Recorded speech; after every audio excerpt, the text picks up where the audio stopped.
Survival. Your rent is $700. Your checking account holds $83. You have run the numbers 11 times today. They still do not work. In 2013, researchers at Princeton published a study in the journal Science. Financial scarcity consumes the same mental bandwidth your brain uses for planning and impulse control.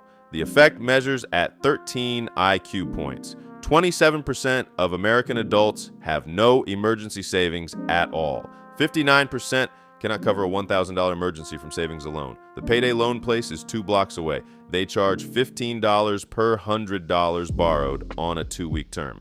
Annualized, that rate is 391%. You go anyway. 80% of people who take one payday loan take 11 or more in a row. The cost at this level is comfort, the certainty that tomorrow will look like today. Working class, you got the raise, $38,000 a year. You buy the car. The payment is $734 a month, the national average for a new car loan in 2024. The loan runs 66 months on a vehicle losing value every day. That payment is roughly 20% of your annual income. Researchers who study consumption find that middle-income earners, not the wealthy, are most likely to buy goods with prominent brand logos. The reason is social positioning, not vanity. The display signals you belong to a different group than where you started. That signal costs you the savings rate. Expenses rise to match income, and the account stays near zero. The cost now is time. Every raise goes toward the life you are performing, not the one you are building. Middle class, you earn $90,000 a year. You have a retirement account, a mortgage, and a savings balance large enough to feel responsible. At the end of every month, the account barely moves. 49% of Americans earning over $100,000 a year live paycheck to paycheck. Economists call this lifestyle creep, the pattern where expenses automatically rise to meet income. The restaurant becomes a standing reservation. The apartment becomes a house. The car payment gets longer. The people who actually build wealth at this income level do one thing consistently. They automate savings before the money reaches their account. They treat it as a fixed cost, not a flexible one. That single behavior accounts for most of the gap between people at identical incomes. The cost now is still time. Every year the pattern holds is a year the gap between income and wealth grows wider. Upper middle class, you are earning $200,000 a year. You are in the top 5% of American household earners. The money still does not feel like enough. In New York City, infant daycare costs $26,000 per year. Your mortgage runs $6,000 a month. Combined taxes on a dual income household at this level take close to half before you see it. Researchers call this the mass affluence trap, meaning income is high, but wealth has not yet arrived. And then there are the golden handcuffs. That is the condition where your lifestyle costs too much to leave. Private school tuition in major cities runs $45,000 to $70,000 per child per year.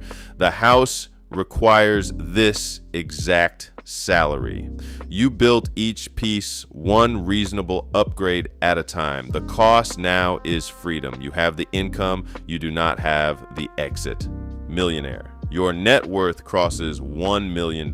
You expect a feeling of arrival. There is none. 5 million is the next number on your list. Thomas Stanley and William Danko spent decades researching actual American millionaires. 80% are first generation wealthy. 50% inherited nothing from their parents. The actual millionaires live in ordinary suburbs, in houses most people walk past. Stanley began his research in upscale neighborhoods. He found those neighborhoods were full of high incomes and low net worth. A new problem appears. Sharing the number changes every relationship. Someone sees you as a resource. Someone expects a loan. Someone is quietly hurt they did not get there first. The solution most people find is silence. The wealth becomes a secret. The secret creates distance. The cost now is relationships. The distance compounds whether you planned it or not.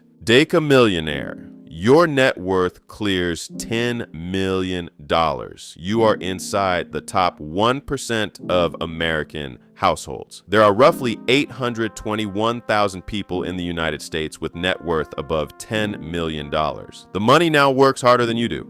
A standard portfolio at $10 million generates enough annual income in average market conditions that working becomes optional. The question of why you are still working is harder than it sounds. Old friendships feel the distance growing. New relationships carry a different weight. Wealth therapists who work with high net worth clients document the pattern directly. Their clients live in a place where very few people share their reality.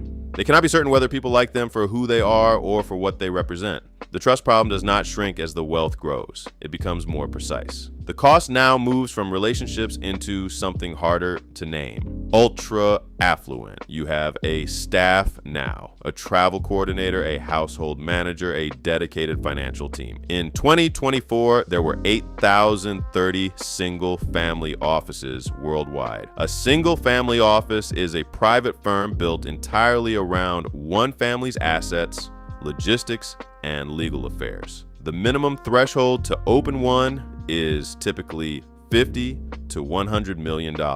Everything logistical in your life resolves before you know it needs resolving. Flights are arranged, problems disappear before they are named. The friction of navigating the world as an ordinary person was part of what made you feel like one.